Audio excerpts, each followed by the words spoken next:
고백 찬양하면서 2월 14일 하나님께 예배드리겠습니다.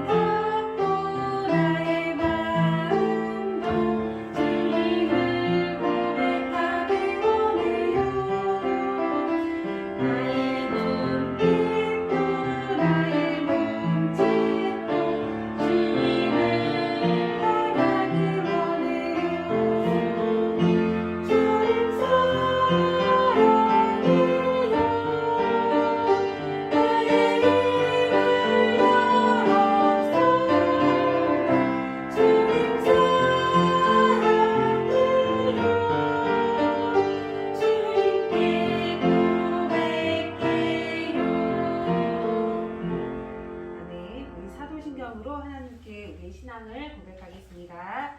시작. 나는 전능하신 아버지 하나님 천지의 창조주를 믿습니다. 나는 그의 유일하신 아들 우리 주 예수 그리스도를 믿습니다.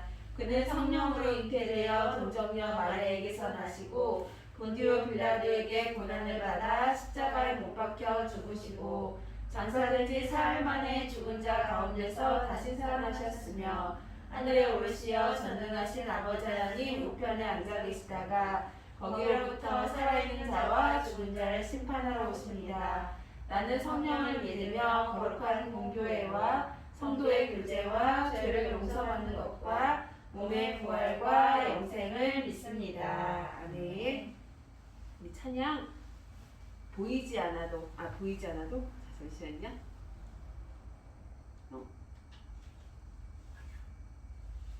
나는야 주여 이 혹시 앞고 있을까요? 네, 나는야 주여 어린이 손뼉 치면서 기쁨을 찬양하겠습니다.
기도해 주시겠습니다.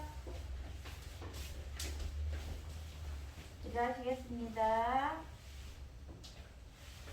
참 좋으신 하나님 아버지 감사합니다. 오늘 주님의 날 주님 잊어버리지 않고 이렇게 아버지 앞에 나와 예배드릴 수 있도록 인도하신 하나님 감사합니다. 예배드리기 전에 우리의 마음이 정결하고 깨끗한 모습으로 하나님을 만나고 싶습니다. 하나님 우리 안에 더럽고 악한 마음들 다 용서하여 주시고 하나님께 예배드리기에 조금도 부족함이 없도록 인도하여 주시옵소서. 특별히 귀한 말씀을 들고 단위에 세워주신 하나님, 단위에 세워주신 우리 박선희 선생님에게 성령의 능력의 팔로 붙들어 주셔서 말씀 잘 선포할 수 있도록 인도하여 주시옵소서. 선포된 귀한 말씀 듣는 우리 친구들과 선생님들에게도 하나님 함께하여 주셔서 그 말씀 잘 듣고 깨달아 이 세상에 나아가 예수님을 증거하는 삶이 되게 하시고 하나님이 기뻐하시고 좋아하시는 빛과 소금된 역할을 감당하는 우리 친구들과 선생님들 될 수 있도록 도와주시옵소서. 이 예배를 통하여 하나님 홀로 영광 받아 주시옵소서. 감사드리며 예수님의 이름으로 기도합니다. 아멘. 우리 같이 하나님 말씀 나누도록 하겠습니다. 하나님 말씀은 누가복음 말씀 오늘 같이 나눌게요. 누가복음 15장 20절에서 22절 말씀입니다. 15장 20절에서 22절까지의 말씀 이 세 절인데요. 한 절씩 돌아가면서 교독하겠습니다. 제가 먼저 읽겠습니다. 이에 일어나서 아버지께로 돌아가니라. 아직도 거리가 먼데 아버지가 그를 보고 측은히 여겨 달려가 몸을 안고 입을 맞추니 아들이 이르되 아버지 내가 하늘과 아버지께 죄를 지었사오니 지금부터는 아버지의 아들이라 일컬음을 감당하지 못하겠나이다 하나. 네, 22절 같이 읽겠습니다. 아버지는 종들에게 이르되 제일 좋은 옷을 꺼내다가 입히고 손에 가락지를 끼우고 발에 신을 신기라. 아멘. 누가복음 15장 20절에서 22절까지의 말씀입니다. 우리 오늘 말씀을 우리 아동부 친구들이랑 같이 나눈 적이 있는지 사실 잘 기억이 안 나요. 우리 아마 이제 계속 예배를 드리다 보면 신약에서 하나님께서 예수님께서 말씀하신 비유로 아마 여러분들도 많이 이야기를 듣게 될 텐데 오늘 말씀은 지금 위에 이야기는 생략된 제 아래 이제 결말 부분만 나와 있는데 아버지의 뜻을 어기고 집을 떠났던 그런 아들의 이야기입니다. 이 아들은 우리 위에도 이야기가 나와 있지만 그 아버지에게 재산을 미리 그러니까 아버지에게 두 아들이 있었는데 그 둘째 아들이 아버지에게 재산을 미리 달라고 해가지고 먼 나라에 가서 허랑방탕하면서 우리 성경에 보면 그 재산을 다 낭비했어요. 그래서 결국은 완전 거짓골이 되어서 막 그 이리저리 다니다가 나중에 이제 아버지께로 돌아온 이야기인데 아버지의 그 소중함을 깨닫지 못하고 그 소중함을 몰랐기 때문에 재산을 상속받아서 아버지의 곁에서 손이 닿지 않는 먼 나라로 떠나고 모든 것을 잃고 괴로운 나날들을 보내다가 어느 날 문득 아버지를 기억하게 됩니다. 뭐라고 기억하냐면 내 아버지의 집에는 양식이 많았는데 내 아버지의 집에는 품꾼들도 많았는데 이러면서 아버지를 기억하고 다시 돌아오게 됩니다. 그리고 깨닫게 돼요. 내가 아버지와 함께하는 것이 굉장히 은혜였구나, 행복한 일이었구나 깨닫고 이렇게 이제 아버지와 재회하는 모습이 20절에서 22절 말씀에 나와 있는데 이 말씀을 통해서 우리는 우리 마음을 돌이켜야겠다. 우리 마음을 다시 아버지께로 방향을 바꿔야겠다라고 알게 됩니다. 우리 15장 17절 한번 읽어볼까요? 15장 17절 보시면 여기 나와 있지 않은데 성경 찾아서 한번 같이 읽어볼게요. 자, 시작. 이에 스스로 돌이켜 이르되 내 아버지에게는 양식이 풍족한 품꾼이 얼마나 많은가. 나는 여기서 주여 죽는구나. 아멘. 이 아들은 17절 말씀에 보시면 스스로 돌이켜라고 이야기하고 있습니다. 우리 선생님도 그렇고 우리 친구들도 아무리 좋은 이야기와 충고를 들어도 조언을 들어도 사실은 마음을 바꾸기가 내 생각을 바꾸기가 굉장히 어려워요. 선생님도 그런 얘기를 많이 들어서 내가 이렇게 얘기했는데 왜 말을 안 들어?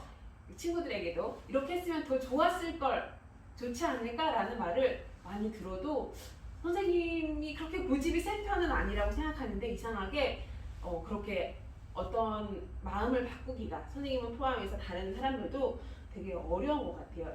그러니까 겉으로는 그 충고를 듣고 그래 그럼 그렇게 해볼까 라고 해도 실제로 행할 때에는 그렇게 그 친구들의 혹은 경험이 많은 분들의 조언을 듣고 따르는 게 사실은 쉽지는 않은 일이더라고요. 근데 이 아들에게는 굉장히 큰 일이 벌어진 거예요. 여태까지는 막 허랑방탕하면서 내 맘대로 살다가 또 결국에는 이제 거짓골로 이렇게 구걸하면서 살다가 나중에 이 아들이 스스로 마음을 돌이켰다라고 이야기를 하고 있습니다.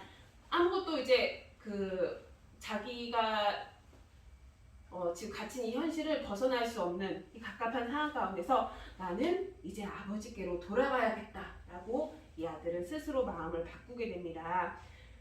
근데 사실은 이게 쉽지는 않은 일이었던 것 같아요. 왜냐면 처음에 물론 아버지의 품을 떠나기 전에, 아버지의 집을 떠나기 전에 이걸 알았으면 좋았을 텐데 아들은 사실 그렇지 못하고 온갖 힘들고 어려운 상황 가운데서 이제 부딪히고 난 다음에 마음을 돌이켜서 내 아버지의 집으로 돌아가야겠다라고 이야기하고 있습니다. 우리 혹시 우리가 부모님의 집을 떠나면 어떻게 될까요?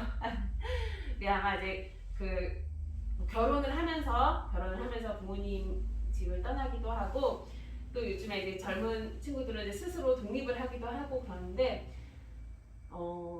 사실은 이제 혼자 있으면 이 아들처럼 막 자유롭고 내가 하고 싶은 것도 하고 막 그런 정말 좋은 일도 많을 것 같은데 한편으로는 어떨 때 좀 외롭기도 하고 쓸쓸하기도 하고 그리고 어떤 어려운 상황이 있을 때 누구한테 부모님한테 이런 고민을 이야기하면 참 좋겠다 이런 생각이 들 때도 있고 또 어떨 때는 다 컸다고 생각하면서도 그 부모님의 품이나 그런 그 위로가 되게 절실하게 느껴질 때도 있는 것 같아요. 우리가 조금 부모님 떠나 살면 우리 특히 아동부 친구들은 더 그럴 것 같은데 지금 이 초등학교 졸업을 안 한 이 어린 나이에 내가 부모님을 떠나 살면 어떨까? 굉장히 아마 무섭기도 하고 또 참 부모님의 보살핌이 아직은 많이 필요하기 때문에 굉장히 좀 상상할 수 없는 그런 일일 것 같은데 이 아들은 그렇게 부모님을 떠나서 방황하다가 스스로 마음을 바꿔서 이제 이 부모님께로 이 아버지에게로 돌아오게 됩니다. 중요한 것은 스스로 마음을 돌이켰다는 거예요. 우리가 어떤 상황 가운데 있을 때 그 상황을 우리가 이제 해결할 수 없는 그런 일들이 우리에게 닥쳐올 때 우리가 그 마음을 다시 올바른 방향으로 바꾸기가 굉장히 어렵고 결정을 바꾸기가 힘든데 이 아들은 스스로 돌이켜서 아버지께로 돌아오기로 결심합니다. 그리고 아버지께로 돌아왔을 때 어떤 일이 일어나냐면 이전에 아들로 누렸던 것들을 다시 한번 누리게 되는 그런 은혜를 경험하게 됩니다. 이 아버지의 품이 왔을 때 우리 22절 말씀에 보시면 아버지가 종들에게 이르되 제일 좋은 옷을 내어다가 입히고 손에 가락지를 끼우고 발에 신을 신기라 그리고 살찐 송아지를 끌어다가 잡으라 우리가 먹고 즐기자라고 이야기를 하고 있는데 아들이 아버지의 품에 돌아왔을 때 그냥 아버지는 아들을 내치거나 그래 너 여태까지 네가 가진 재산들 가지고 나갔던 돈들을 다 썼으니까 너 그냥 우리 집에서 하인처럼 일해 이렇게 매몰차게 군 것이 아니라 다시 이 아버지는 자기 아들이 누릴 수 있는 것들을 대접하면서 아들로서의 위치로 다시 이렇게 올려주는 것을 회복하는 것을 우리가 알 수가 있습니다. 우리가 지금 이 성경 속에 이 비유의 이 아버지와 아들처럼 밖에 나갔다가 이렇게 방황하면서 다시 부모님께로 돌아오진 않았지만 우리가 누릴 수 있는 이런 아버지의 품이 무엇일까 어디일까라고 생각해 보면 바로 우리가 지금 드리고 있는 이 예배 그리고 우리가 삶 속에서 드리고 있는 이 예배가 아닌가 이렇게 생각이 돼요. 우리가 하나님께 참된 위로를 받고 또 기쁨을 누리게 되는 이 순간이 하나님께 내 마음을 털어놓고 하나님께서 맞아주시는 것을 느낄 때가 아닐까 이렇게 생각이 드는데 우리가 아동부 예배를 드림으로 또 우리 삶 속에서 예배를 드림으로 하나님께서 나를 안아주시는구나 품어주시는구나 그리고 우리가 예배를 드릴 수 있게 됐다는 것은 하나님의 자녀가 됐다는 뜻이잖아요. 그래서 우리 예배가 그냥 소홀히 넘어가는 일주일에 한 번 돌아오는 이 예배가 아니라 하나님이 나를 자녀로 삼아주셨다는 것을 다시 한번 되새길 수 있는 그런 시간이 바로 예배가 아닐까 이 아들이 아버지의 품에서 느낄 수 있는 그런 것이 아닐까라고 생각이 듭니다. 아들이 도착하려면 아직 20절 한번 볼게요. 20절 보시면 아직도 거리가 먼데 아버지가 그를 보고라고 나와 있는데 아버지는 아마 아들이 돌아오기를 날마다 이렇게 목을 빼고 먼 곳에서 기다리고 있었을 것 같아요. 그래서 그냥 집에 있다가 아들이 아버지 저 왔습니다. 제발 받아주세요. 이럴 때 문을 열고 맞이하는 것이 아니라 아들이 돌아오기를 애타게 멀리서 목을 빼고 막 기다리고 있었던 것 같아요. 그래서 하나님께서도 우리를 언제나 기다리고 계시고 우리가 어려운 상황 가운데 있을 때 다시 한번 하나님 품에서 쉬기를 하나님께서는 누구보다 바라시면서 기다리신다는 것을 우리가 알았으면 좋겠습니다. 이 아버지의 마음은 어떠실까요? 돌아온 아들을 본 아버지의 마음 아마 막 굉장히 눈물을 흘리면서 기뻐했을 것 같고, 또 반대로 이 아들도 역시 아버지가 나를 굉장히 혼내구나. 이 아들이 하는 말을 보면 뭐라고 얘기냐면,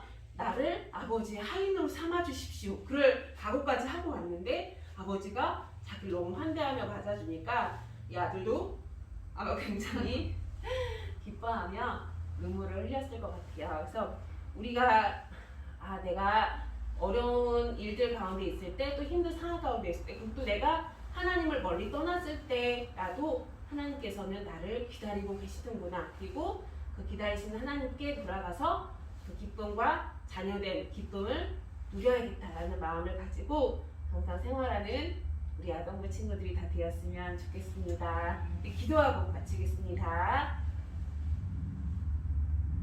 하나님 아버지 감사합니다. 우리를 언제나 기다리시고 우리를 지켜주시고 보호해주시는 하나님 감사합니다. 우리가 때로 언제나 기다리시는 하나님을 기억하지 못하고 알지 못하고 내 뜻과 내 경험과 내 판단대로 생활할 때가 너무도 많았음을 하나님 고백합니다. 그러나 그때에도 하나님은 우리를 기다리고 계시고 또 반갑게 돌아올 때 반갑게 맞이해 주심을 기억할 수 있도록 도와주세요. 우리가 마음을 스스로 돌이켜서 하나님께로 돌아오기를 선택할 수 있도록 도와주시고, 우리가 자녀된 기쁨을 삶 가운데 느낄 수 있는 우리 아동부 친구들이 다 될 수 있도록 주님 도와주세요. 감사드리며 예수님 이름으로 드렸습니다. 아멘.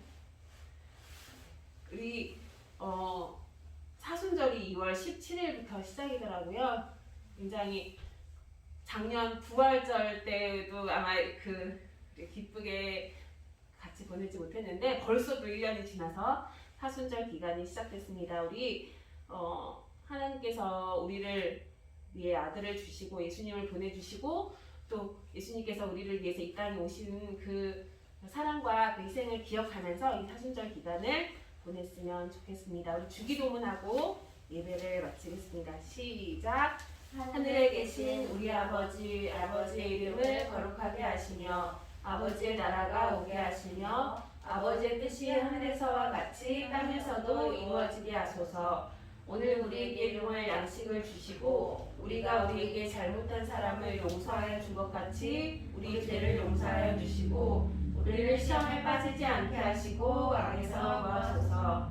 나라와 권세와 영광이 영원히 아버지의 것입니다. 아멘.